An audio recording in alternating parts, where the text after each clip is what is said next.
Alors avant de vous parler des missions de la sécurité, il faut que je vous dise rapidement quelques mots d'ADP.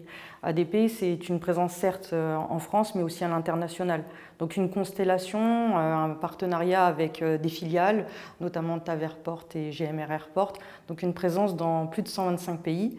Et donc cette notion d'assemblier, vous la retrouvez également dans les directions de métiers en France, et y compris dans la direction de la sécurité, qui est en fin de compte une direction audit, sécurité et maîtrise des risques. Donc vous retrouvez vraiment cette synergie entre les différentes disciplines.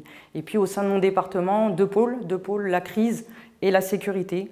Des crises de tout acabit, du plan de continuité d'activité en passant par la gestion des activistes. Et puis côté sécurité, la lutte contre les activités illégales et toutes les dimensions classiques qu'une direction sécurité peut connaître.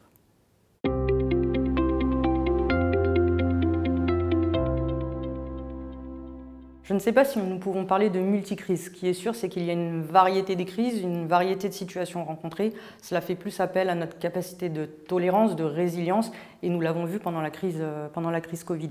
Ce qui est important, c'est véritablement la polyvalence et des standards opérationnels partagés. C'est en tout cas la politique du groupe Aéroports de Paris.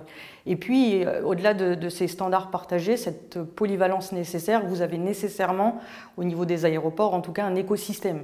Chaque entité est un écosystème à part entière. Vous prenez un aéroport comme Charles de Gaulle, c'est un écosystème à part entière avec des services spécialisés, des forces de l'ordre, des partenaires très variés. Donc il faut vraiment fonctionner en boucle courte pour maîtriser toute la gestion de crise.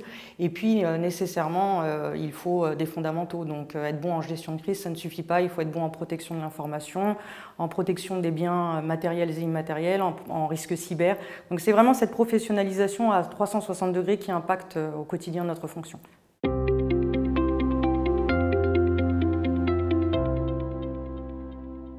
J'attends de ce nouveau colloque des échanges, des regards croisés, des partages d'expériences, et puis à l'image de l'année dernière, des confrontations d'idées, comme les tables rondes ont été très animées, c'est pour moi un moment très intéressant.